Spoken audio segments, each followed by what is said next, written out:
Hi everybody, I'm Bill Sanders and this is Watch Outside, the art and science of watch collection. Today what I wanted to do, I wanted to take a look at 4 watches that I found that I'm pretty sure that they're all new to the Grand Prix d'Horlogerie de Genève. As I may have mentioned on more than one occasion, Louis, with which I am very much associated, we have a watch up for judgment. I'll put it that way. But I've also found in so many other great watches that it's sort of fun to look at them all. Okay, so here are 4. They're sort of all over the map, price-wise, country-wise. They're all over the map too. So let's start off and take a look at these. The first one is the Kallinich Claeys, I don't know if I pronounced that right, Eisen Central Seconds Founders Edition. Now, these 2 guys are a couple German watchmakers, a couple young guys, and in looking at this movement, it was like, this is really a beautiful movement, the caliber KC001.1. It's not a cheap watch. It's 23,800,000 Swiss francs. Now that includes the VAT, which is I think 8.1%. That was part of the rules. You had to have that in there. And this one is manual winding, 18,000 semi-oscillations per hour, which I really like. 45-hour reserve.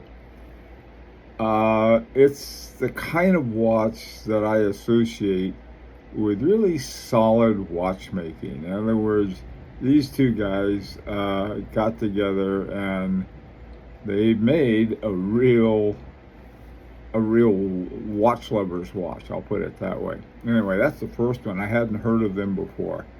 Now, this next one is the Otsuka Lotec number 6. Now this one has been around for a few years. I don't think it's ever been in the Grand Prix before. It has a caliber Miyota 9015 in it, but what the watchmaker has done with this, I think, is really interesting. You have two tracks on it. The top track is the minute track, and the bottom track is the hour track. And then you have a little window for your date, or it says the 6th. Now, the other thing about it, the minute, instead of having a hand, it's got this little disc that turns, and you can see the bottom of it there. And it's just a cool watch, I think.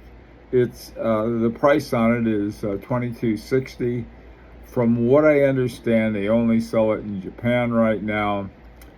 So if you know someone there who says, give me this watch, it might be a nice one to have. It's a really interesting one, though, and that's another thing I like to see, is that you have one that's very affordable and you do something interesting with it, and that's certainly what they've done with the Lotec 6.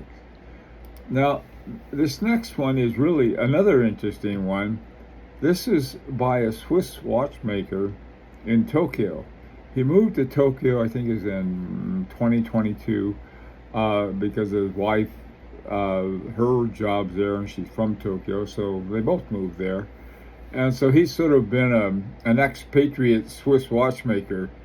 And he used to teach in Switzerland. He taught at one of the watchmaking schools, and his stuff is really brilliant. Unfortunately, it's very expensive, but you get a lot for it. The name of this watch is called the Essential Fabian Pellet Essential. The movement is a manual wind, 18,000 semi-oscillations per hour. It has a big balance wheel, 4.3 millimeters, free spun. Really, it's really something. A very kind of watch that I just love. 58 hours reserve. That is an enamel dial on it. The case was done in Switzerland, but the rest of it was done. I think he did it in Tokyo. 60,000 Swiss francs. That's a lot, I know, but and there's only a limit of 3 of them. So that's one of those things.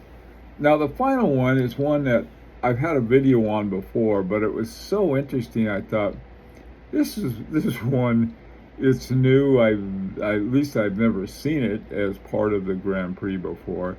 A company called Amida, and they had a watch that looked very similar to this back in the 70s, and they decided they were going to sort of redo it, and so they got a Soprod Newton. That's the name of the movement. It's called a Newton, rather than a number on it.